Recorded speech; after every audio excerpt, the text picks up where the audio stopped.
The Philippines has always been a favorite destination of huge companies who manage to get through politicians, who manage to get support from business people who are supporters of maybe the present regime. And somehow these companies promise one thing, and that is food security. A lot of the food ingredients that the West wants to dump gets dumped in our country. The West wants the chicken breast. The quarters have to be dumped elsewhere.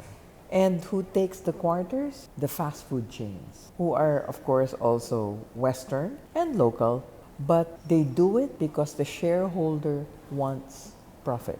They do it because it's a third or a fourth of the cost of chicken if you were to buy it whole in our country. So we are flooded with cheap meat or discards from Western manufacturers or producers. We have a lot of smart business people who couldn't care less about threatening the farmer, whose chickens, whose pigs will be endangered by the entry of cheaper imports. What is the problem with all these imports? We may be losing our ability to produce our own food, to feed ourselves. We pay the price in social cost because farmers get displaced. The farmer will decide to plant no longer because he cannot compete with the price of the cheaper import. He may get out of chicken, he may get out of rice, and the farmer is left with no other skill, and he's too old to learn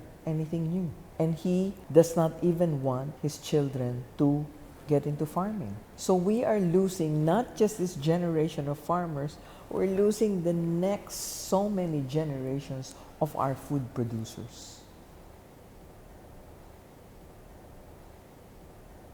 Now, when we come to food production, our politicians are persuaded by big companies to plant using hybrids. More often than not, the government gives this package of seeds and fertilizers and chemicals to the farmer as a gift to double his income, to double his or her yield. The farmers don't see the fine print.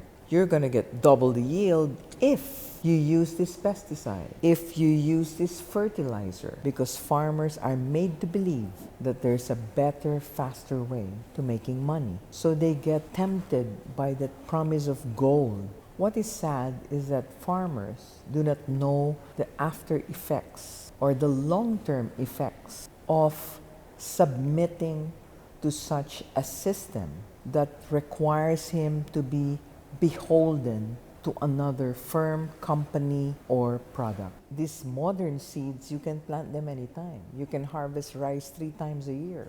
And he will soon be totally dependent on imported inputs, imported chemicals, pesticides, and everything around it, even weed killers, are all imported.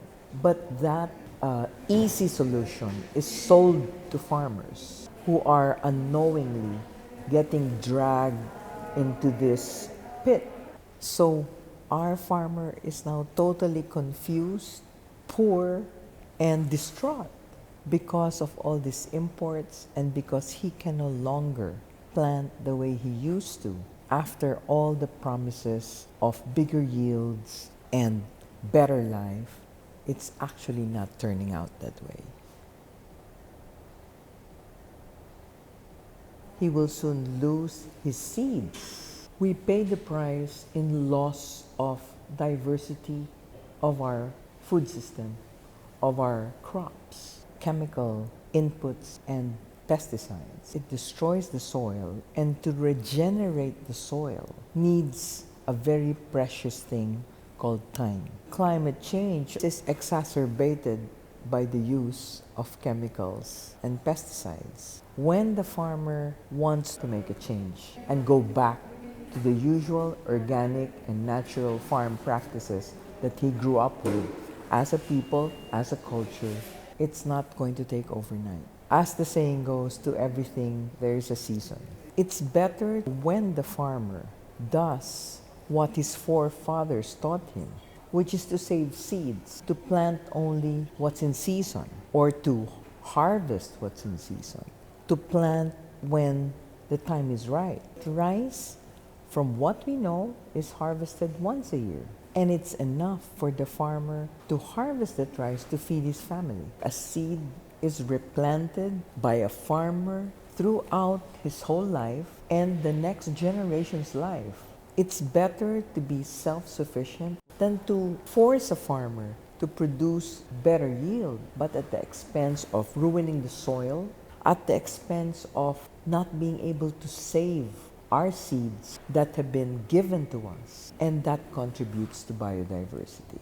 Our own food culture, pre-colonization, has been endangered.